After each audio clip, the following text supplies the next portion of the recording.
Two cops stopped a black man on a quiet street, accusing him of a crime he didn't commit. They had no idea he was the state's chief prosecutor, ready to expose their lies and the system's corruption. What happened next shocked everyone. But let's start at the beginning. David Miller, a tall, middle-aged black man in a crisp navy suit, walked through the quiet suburban streets of Woodcrest. It was late, and the glow of streetlights cast long shadows on the empty road. David was heading home after a grueling day, preparing a high-profile case. The briefcase in his hand felt heavier than usual, but his mind buzzed with thoughts of his strategy for tomorrow. As he rounded a corner, the familiar blue and red lights of a police car lit up the street. David stopped instinctively, raising his hand slightly to show he wasn't a threat. The cruiser pulled up alongside him, and two officers stepped out. "Evening," said Officer Barnes, a stout man in his 40s with a cynical smirk. "What are you doing out here this late?" "Walking home," David replied evenly, keeping his tone measured. "Is there a problem, officer?" Barnes exchanged a glance with his younger partner, Officer Grant, who looked hesitant. "Got a call about a burglary," Barnes said, folding his arms. "You fit the description." David blinked. "A burglary? I just left my office downtown. I'm a lawyer." Barnes chuckled humorlessly. "A lawyer, huh? What's in the briefcase then? Stolen goods?" Grant shifted uncomfortably but said nothing. "I can assure you," David said, "it's legal documents. You're welcome to see." Barnes snatched the briefcase without asking, ignoring David's protest. He opened it, rifling through neatly stacked papers. "Huh," Barnes said with mock surprise. "Looks like someone's trying a little too hard to look innocent." "This is harassment," David said, his voice firm. "I haven't done anything wrong." "That's for us to decide," Barnes snapped. "Turn around, hands behind your back." "On what grounds?" David demanded, his patience thinning. "You have no evidence." Barnes grabbed David roughly, cuffing him before he could finish. "Resisting an officer, for starters," he growled. "Let's see what else we can add." Grant hesitated, then reached for his radio. "Dispatch, we're bringing in a suspect," he muttered, avoiding David's gaze. David was pushed into the back of the cruiser, his heart pounding, not from fear, but from anger. He stayed silent, vowing that this injustice would not stand. At the station, David was ushered into a stark, fluorescent-lit booking area. The air smelled of disinfectant and stale coffee, the distant hum of ringing phones and muffled voices adding to the oppressive atmosphere. Officer Barnes, his smirk as sharp as his condescension, took charge of processing David, while his younger partner, Grant, lingered uneasily by the door. David's belongings were stripped from him methodically. Wallet, phone, briefcase, each item catalogued with the carelessness of someone who had already made up their mind about him.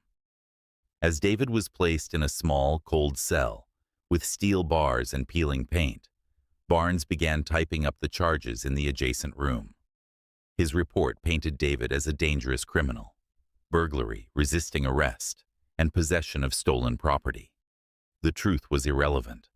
Barnes crafted a narrative to justify his actions, embellishing every detail. Grant stood nearby, arms crossed, his jaw tight. He seemed to wrestle with an inner conflict, but his silence spoke volumes. Compliance, even at the cost of justice, was the easier path. In the sterile quiet of his cell, David sat on a hard bench bolted to the wall. He stared at the floor, his thoughts a storm of disbelief and anger. Through the bars, he could hear Barnes boasting to another officer in the hallway. "Another one off the streets," Barnes said with a chuckle. "Can't wait to see the look on his face when the court throws the book at him." David's hands clenched into fists. The man who had dedicated his life to dismantling systemic racism was now its victim. His pulse pounded with a mix of anger and resolve. He wasn't just going to walk away from this. He was going to fight. The next morning, David used his one phone call to contact his legal team. By noon, his assistant Rachel stormed into the station with a stack of evidence that not only invalidated the charges but hinted at Barnes's misconduct. David was released within hours, his freedom hard-won, but far from enough. As he walked out, his mind was set on one thing: exposing the corruption that nearly destroyed him. A week later, the courtroom buzzed with tension, every seat filled with spectators, reporters, and legal professionals eager to witness the trial. At the prosecution table, Officer Barnes lounged confidently, his expression one of smug assurance, while Officer Grant fidgeted beside him, his discomfort evident in the way he avoided eye contact. Seated between them was Patricia Reynolds, the district's formidable star prosecutor, renowned for her unrelenting tough-on-crime stance. She sifted through her notes methodically, sparing only a cursory glance at David as he entered the room. David, however, walked with the composure of a man who held all the cards. His tailored suit and calm demeanor commanded attention as he approached the defense table, setting his briefcase down with deliberate precision. The room quieted as the judge entered and called the court to order. As proceedings began, David stood, his voice steady and clear. "Your Honor, I will be representing myself." A ripple of astonished whispers swept through the courtroom. Barnes's smirk faltered, and Reynolds shot David a sharp, scrutinizing look. This unexpected move was not part of their script.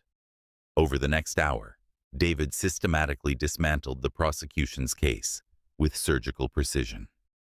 He began by presenting video footage from a nearby ATM, time-stamped to show he was nowhere near the scene of the alleged burglary. The clarity of the footage left no room for doubt. Then came the bombshell, an audio recording from the squad car. The courtroom held its collective breath as Barnes's voice played over the speakers, mocking David and admitting that no suspect even matched the alleged crime. Reynolds's objections came fast and furious, but each was overruled.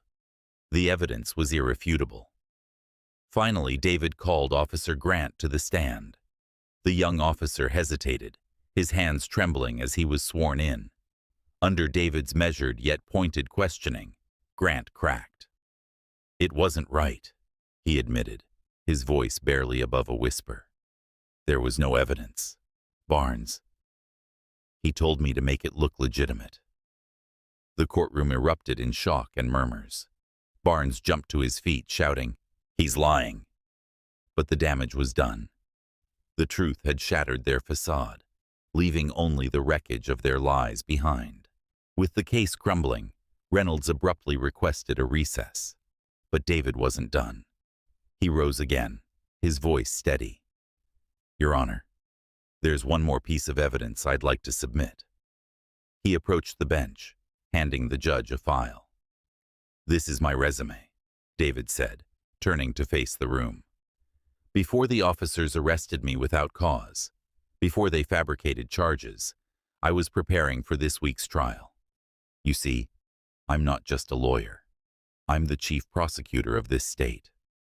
Stunned silence filled the room. "And I will not stand for corruption," David continued, his voice rising.